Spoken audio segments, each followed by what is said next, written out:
Hello and welcome to Current News. My name is Neel. In this special segment, we will discuss news which is important from the perspective of your exam.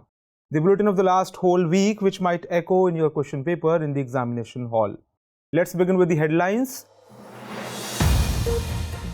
NITI Aayog released India's first State Energy and Climate Index.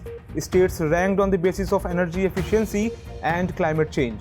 Gujarat topped among the larger states, Goa topped among the smaller states. Supreme Court nods on changes in FCRA in 2020. The Apex Court upheld the act to prevent misuse of foreign funds and to maintain the Democratic Republic's sovereignty.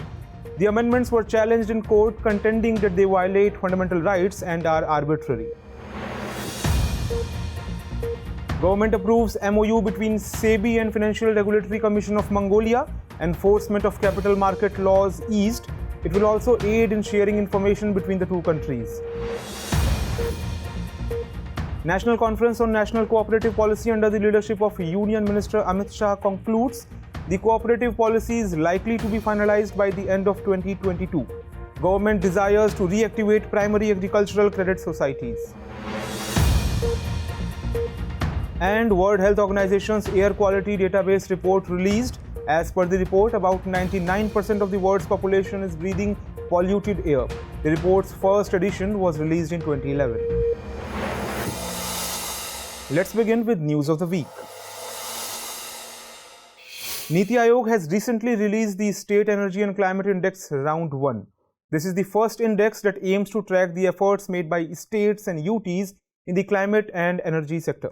At present, only the first round of this index has been released. According to the index, the average national score was 40.6 and only half the states could exceed the score. It means that the situation is grim in the remaining half of the states. The ranking has been prepared by categorizing states into larger states, smaller states and UTs on the basis of their size. Among the larger states, the highest score of 50.1 was achieved by Gujarat, followed by Kerala and Punjab respectively. With a score of 51.4, Goa emerged as the top performer in the smaller states category. Among the union territories, Chandigarh has been the best performer. The lowest score of 31.7 was achieved by Chhattisgarh in the category of larger states. The latest index has been prepared on the basis of performance across 6 parameters. These parameters are DISCOM performance, access, affordability and reliability of energy, clean energy initiatives, energy efficiency, environmental sustainability and new initiatives. These parameters include a total of 27 indicators. These parameters have been devised keeping in mind India's goal for climate change and clean energy transition. Based on the outcome of SECI Round 1 scores, states and union territories have been categorized into 3 groups: frontrunners, achievers, and aspirants. States like Kerala, Gujarat, and Punjab fall under the category of frontrunners. Uttar Pradesh has been kept in the achievers category. The overall score of Uttar Pradesh is 41 and it has been ranked 13th. Apart from ranking second in new initiatives parameter, Uttar Pradesh has not performed well in any other area. Recently, the Supreme Court of India upheld the constitutional validity of FCRA, that is Foreign Contribution Regulation Amendment Act 2020. The Apex Court stated that the provisions included in the Amendment Act were within the purview of the Indian Constitution. The amendments were also in line with the Foreign Contribution Regulation Amendment Act 2010. The court opined that these amendments were necessary to prevent the misuse of donations coming from foreign sources and to safeguard the values of sovereign democratic republic.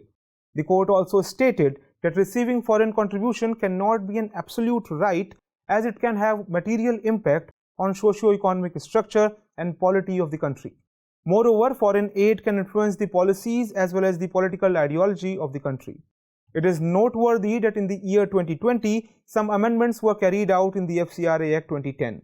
These amendments included public servants among the list of entities not eligible to receive funds from abroad. The Aadhaar numbers of the office bearers of NGOs were also made mandatory for registration.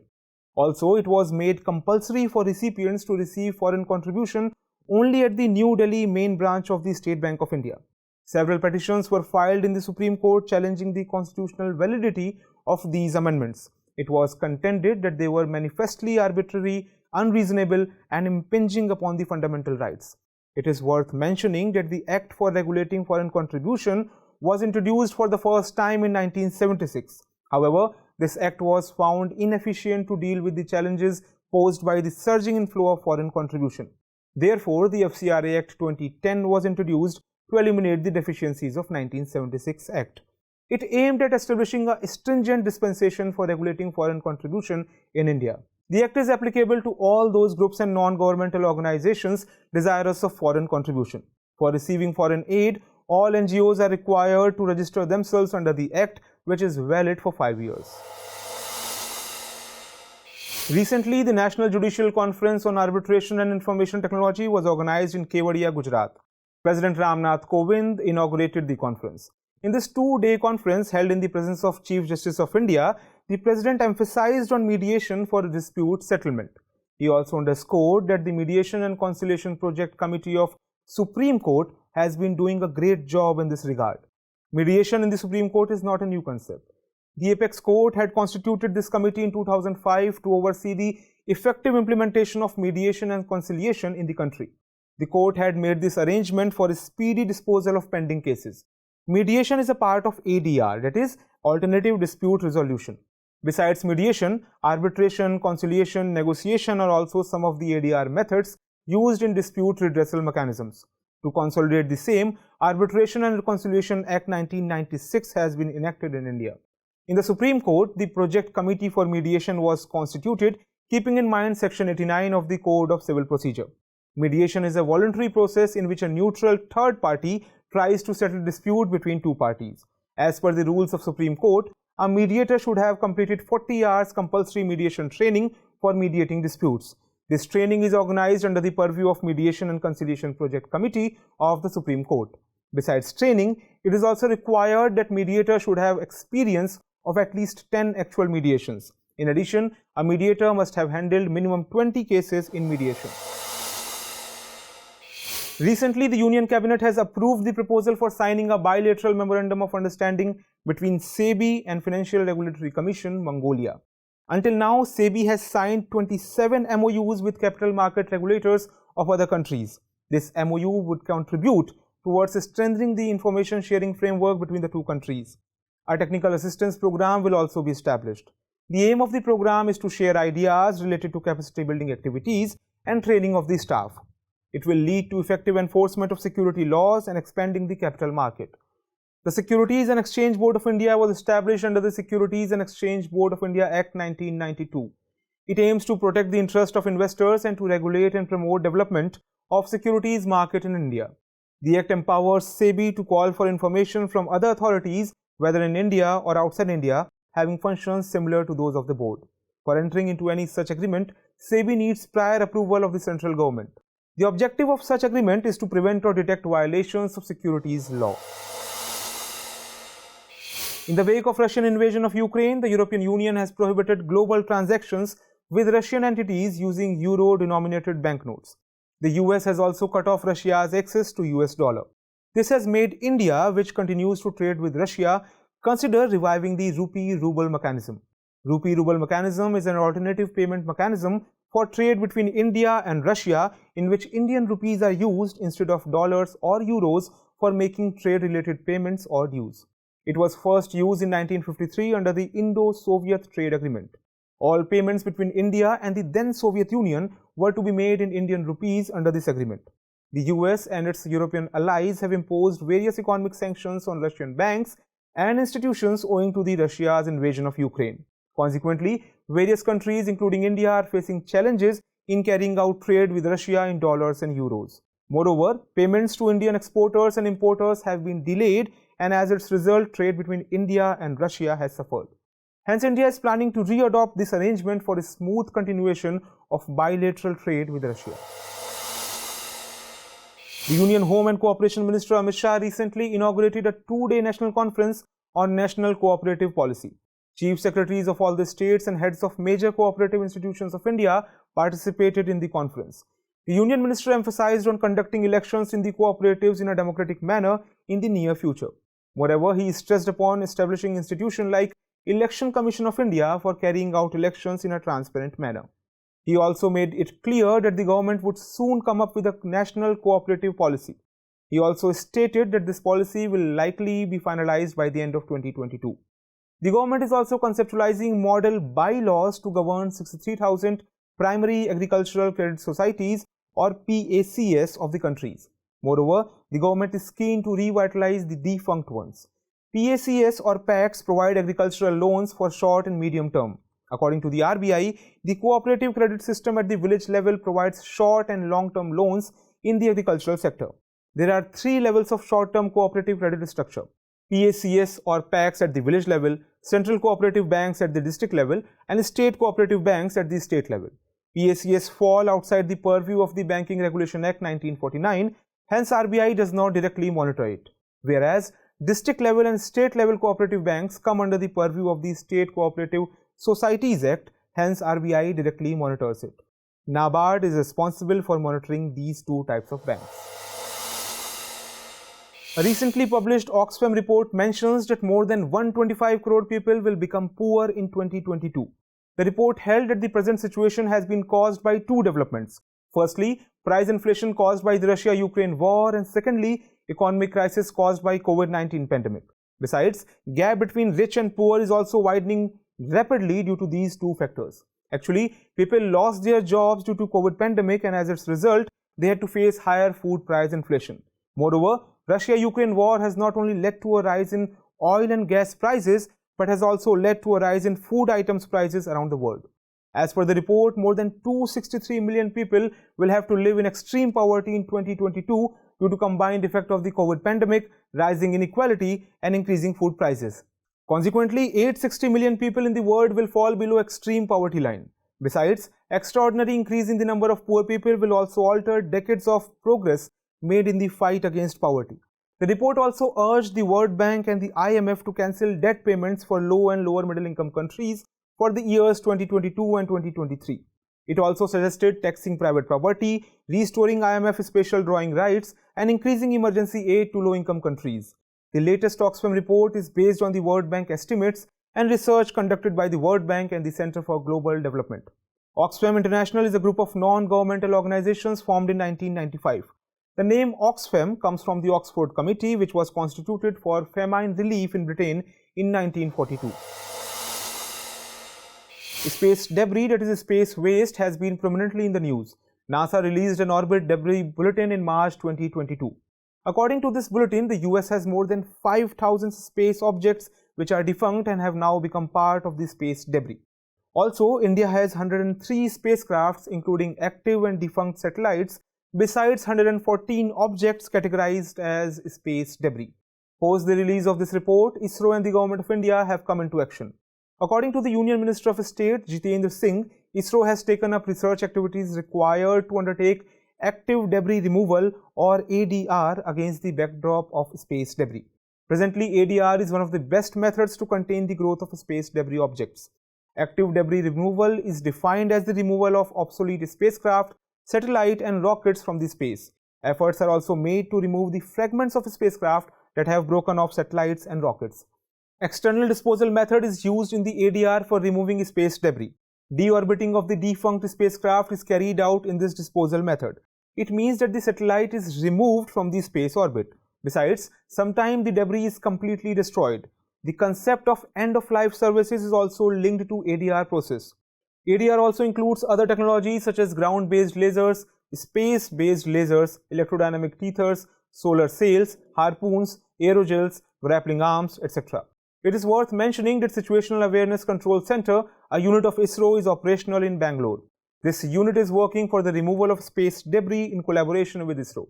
Besides, ISRO is also working on futuristic technologies such as self-eating rockets and vanishing satellites as part of measures to reduce space debris.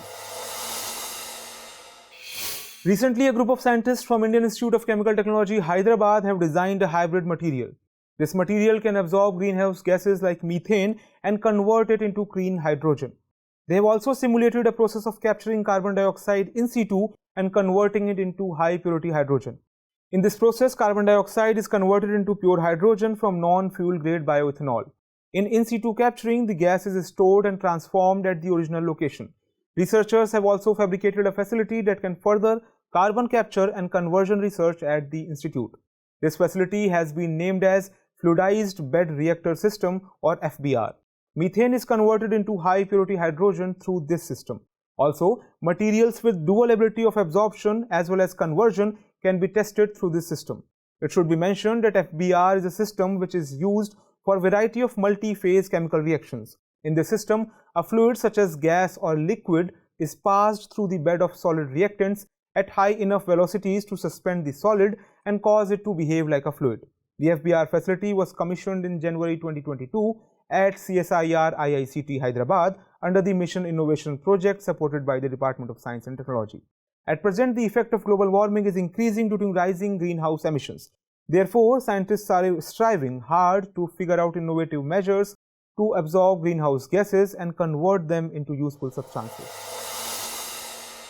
Recently, the World Health Organization released an air quality database report on the global air quality. The air quality database is a compilation of data on air quality and concentrations of the particulate matters in the air. It was started in 2011 and has since been periodically updated. The second update came out in 2014, third in 2016, and fourth in 2018. The fifth update came in 2022. According to the current update, nearly 99% of the global population is breathing air that contains pollutants beyond accepted air quality limits. The report mentions that low and middle income countries suffer the most exposure to unhealthy levels of fine particulate matter and nitrogen dioxide. Besides, the report also highlighted the need to reduce usage of fossil fuels and other steps for reducing air pollution. In the fifth update, the database for the first time contains the annual mean concentrations of nitrogen dioxide that were not recorded in the previous versions of the database. Also, among countries in the high income group, 17% of cities had level of PM 2.5 and PM 10 below the WHO's threshold. In low and middle income countries, air quality in less than 1% of the cities complies with the WHO's air quality guidelines. According to WHO, the maximum limit of concentration for PM 2.5 and PM 10 in air are 5 micrograms per cubic meter and 15 micrograms per cubic meter respectively.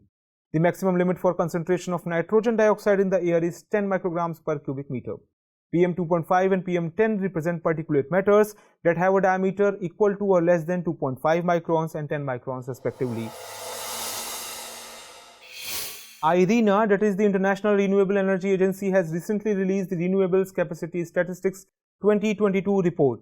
According to the report, renewable energy has continued to grow and gain momentum despite global uncertainties. Also, global renewable generation capacity amounted to 3064 gigawatt by the end of 2021, increasing the stock of renewable power by 9.1%. Hydroelectric power accounted for the largest share of the global total renewable generation capacity at 1230 gigawatts or about 40%. Solar power is the second largest contributor with about 28% capacity, and wind power is the third largest contributor with about 27% capacity.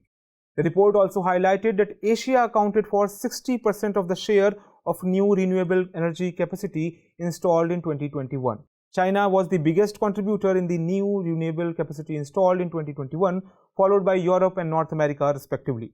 India's installed renewable energy capacity increased about 98% between 2014 and 2021. As on 31st December 2021, India's installed renewable energy capacity stood at 151.4 gigawatts. Solar power ranked first with 49.34 gigawatt capacity. Large hydropower ranked second with 46.51 gigawatt capacity. Wind power ranked third with 40.08 gigawatt capacity, and biopower ranked fourth with 10.61 gigawatt capacity in the total installed capacity for renewable energy in India. Also, small hydropower contributed about 4.83 gigawatt in the total installed capacity for renewable energy in India. India ranks fourth globally in terms of total installed capacity for renewable energy. India also has the fourth largest wind power capacity and fifth largest solar potential in the world. Besides, India ranked third in the Renewable Energy Country Attractiveness Index for 2021. The central government has recently approved the continuation of Atal Innovation Mission till March 2023. This mission will work towards creating an innovation culture and entrepreneurial ecosystem in the country. Different targets have also been set for this mission to be achieved through various programs. The intended targets of the mission include establishing 10,000 Atal Tinkering Labs, 101 Atal Incubation Centers, 50 Atal Community Innovation Centers. Also, 200 startups will be supported via Atal New India Challenges. The total budgeted expenditure of rupees 2,000 crore will be incurred in the process. Atal Innovation Mission was announced in the 2015 budget speech and was established in 2016 under the NITI Aayog. This mission is Government of India's flagship initiative which aims at creating and promoting an ecosystem of innovation and entrepreneurship across the country. It focuses on both infrastructure creation and institution building. At present, 34 states and union territories are covered under this mission. Let us now look at 5 questions based on the bulletin. The 5 questions based on this bulletin are as follows. Question 1. Consider the following statements. Statement 1. Gujarat ranks first among the larger states category in the recently released State Energy and Climate Index. Statement 2. Uttar Pradesh has been included in the front-runner category in this index. Which of the above statement or statements is or are not correct? A. 1 only, B. 2 only, C. both 1 and 2, or D. neither 1 nor 2. Next question. Consider the following statements. 1. An act regulating foreign contribution or donations was introduced for the first time in 2010. 2. The registration period under the Act has been reduced to 3 years by the Foreign Contribution Regulation Amendment Act 2020. Which of the above statement or statements is or are correct? A. 1 only, B. 2 only, C. both 1 and 2, or D. neither 1 nor 2. Next question. Consider the following statements. 1. As of 31st December 2021, the total installed renewable energy capacity in India was 151.4 gigawatt. 2. Hydroelectric power is the largest contributor to India's total renewable energy generation capacity. Which of the above statement or statements is or are correct? A. 1 only, B. 2 only, C. both 1 and 2, or D. neither 1 nor 2. Next question. Consider the following statements. 1. According to WHO, the maximum limit of PM 2.5 concentration in air is 10 micrograms per cubic meter. 2. According to WHO, the maximum limit of nitrogen dioxide concentration in the air is 15 micrograms per cubic meter. Which of the above statement or statements is or are correct? A. 1 only, B. 2 only, C. both 1 and 2, or D. neither 1 nor 2. The fifth and the last question. Consider the following statements. Statement 1. Ruble currency is used instead of dollars or euros for making trade payments or outstanding payments in the Rupee-rouble Mechanism. 2. This mechanism was first used in 1953 during the Indo-Soviet Trade Agreement. Which of the above statement or statements is or are not correct? And the options are A. 1 only, B. 2 only, C. both 1 and 2, or D. neither 1 nor 2. So for the time being, that's all in this bulletin. Do not forget to like, share and subscribe Drishti Eyes Hindi, English and PCS YouTube channels. At the end, let us have a look at few more events of the last week in other news. Government of India has recently approved to extend Rashtriya Gram Swaraj Abhiyan deadline. Now this scheme will be enforced till the year 2025 to 2026. This campaign was launched on 1st April 2018. The scheme aims at reducing poverty and providing means of livelihood in the villages. It will also support the government to strengthen local self-government. An agreement was recently signed between Unique Identification Authority of India and National Remote Sensing Centre, Hyderabad. It aims at providing technical assistance to the Unique Identification Authority of India. Now getting information about Aadhaar centres spread across India will become easier. Besides, a portal named Bhuvan Aadhaar will also be developed. Supreme Court has issued notice to the central government, the Assam government and the Unique Identification Authority of India, that is UIDAI, while hearing a PIL. The petition sought a direction to issue Aadhaar cards to those persons whose biometrics is locked despite their names being approved for NRC in Assam. Both the final and supplementary list of NRC has been released in Assam, but it is yet to be notified by the Registrar General of India. Consequently, the Aadhaar cards of these people have not been issued and these people are deprived of the benefits and facilities related to Aadhaar. Government of India has recently made a provision to make Hindi compulsory till class 10th in the 8 northeastern states. However, the government's move is being opposed by various Northeast organizations. These organizations are advocating a three-language policy, that is English, Hindi and the local language, instead of making Hindi compulsory. Moreover, many South Indian states have also criticized the central government's decision. The three-language policy was first proposed by the Kothari Commission in 1968. The 20th edition of the India-France Joint Staff Talks was concluded in Paris recently. The two-day talks focused on new initiatives in bilateral defense cooperation and strengthening of defense ties. This forum has been established to enhance defense cooperation between India and France by mutual discussions at strategic and operational levels. Ministry of Information and Broadcasting has recently constituted a task force. It aims at providing suggestions related to promoting AVGC, that is animation, visual effects, gaming and comic sector. Its constitution was announced in the Union Budget of 2022-23. As per the announcement, the task force will submit its first action plan to the government within 90 days. KVIC, that is Khadi and Village Industries, has launched Pashmina products made by weavers of Varanasi. Pashmina products have been produced outside the Leh-Ladakh region and Jammu and Kashmir for the first time. KVIC will sell made in Varanasi Pashmina products through its showrooms, shops and online portal.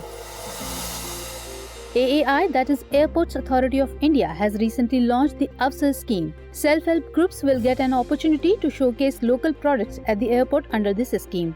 For this purpose, an area of 100 to 200 square feet has been earmarked in each airport operated by AAI. Self-help groups are India's strongest tool to advance small and rural communities. RBI has recently announced cardless cash withdrawal at all banks and ATMs. Customers will have to use the UPI, that is Unified Payments Interface, given in their mobile while withdrawing money from the ATM. At present, only a few selected banks are offering this facility to the customers.